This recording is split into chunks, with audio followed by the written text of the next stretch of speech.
நான் doctor Ezhilarasi, obstetrician and gynecologist, cosmetologist, ART specialist and laparoscopic surgeon, Mahalakshmi multi speciality hospital, மகா fertility centre, Ulundurpet. Transvaginal ஸ்கேனை பற்றி இன்றைக்கி நம்ம பார்க்க போகிறோம். அல்ட்ராசவுண்ட் பண்ணுறதுல நிறைய விஷயங்களை ஈஸியாக கண்டுபிடிக்க முடியும்.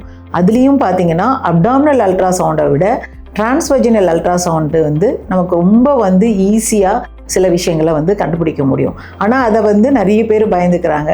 அது ரொம்ப பெயின்ஃபுல்லாக இருக்கும். அதை தவிர சில பேர் அப்படி பண்ணிட்டு இருந்தாலும் அபார்ஷன் ஆகிடுமோ அப்படின்லாம் பயப்படுறாங்க.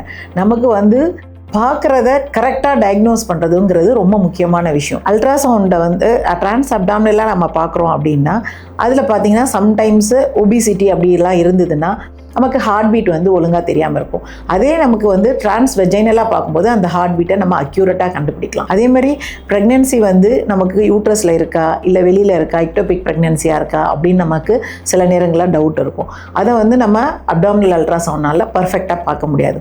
எக்டோபிக்கை ரொம்ப ஈஸியாக டிரான்ஸ்வெஜைனல் தான் பார்க்க முடியும். அதேமாதிரி டிரான்ஸ்வெஜைனல் அல்ட்ராசவுண்டு ப்ரெக்னென்சியில் முதல்ல மட்டும் இல்லை, பின்னாடியுமே நமக்கு சர்விக்ஸோட லெங்க்த்தை பார்க்கணும். அதாவது இவங்களுக்கு சர்க்லாஜ் போடணுமா, இல்லை ப்ரீடைம் லைபர் வரப்போகுதா, இல்லை இப்போ டெலிவரி ஆகிறதுக்கு இவங்களை அசியூம் பண்ணலாம் அப்படிங்கிறதுக்கு எல்லாமே நம்ம சர்விக்ஸ் லெங்க்த்தை தான் பார்க்க முடியும். அதுக்குமே நம்ம டிரான்ஸ்வெஜைனல் அல்ட்ராசவுண்ட் தான் பார்க்கணும். ஆப்ஸ்டெடிக்ஸில் மட்டும்தான் பார்க்கணுமா, இல்லை ப்ரெக்னென்சியில் மட்டும்தான் டிரான்ஸ்வெஜைனலாக, அதுக்கு மட்டும் இல்லாமல் நம்ம கைனக்லேயுமே யூட்ரோஸோட size, adenomyosis, fibroid, ovarian cyst, இதில் எல்லாத்துலேயுமே நம்ம டிரான்ஸ் அப்டாமினலாக பார்க்குறத விட டிரான்ஸ்வெஜைனலாக ரொம்ப அக்யூரேட்டாக பார்க்கலாம். அதை வச்சு நம்ம அடுத்த கட்டத்தோட ட்ரீட்மெண்ட்டையும் அடுத்தது ஃபாலோஅப்பையும் நம்ம ஈஸியாக செய்ய முடியும். ஸோ டிரான்ஸ்வெஜைனல் பண்ணும்போது நீங்கள் கொஞ்சம் நல்ல தைஸை ரெண்டுத்தையும் நல்லா லூஸ் பண்ணி கொடுத்து பண்ணினோம்னா அந்த போகிற பெயின் கொஞ்சம் கூட தெரியாது. ஏன்னா எப்படியும் ஒரு ஜெல்லி போட்டு தான் பண்ணுவாங்க. ஸோ ஈஸியாக போயிடும். அதோடைய சைஸ் வெஜைனாவோட சைஸில் தான் இருக்கும்.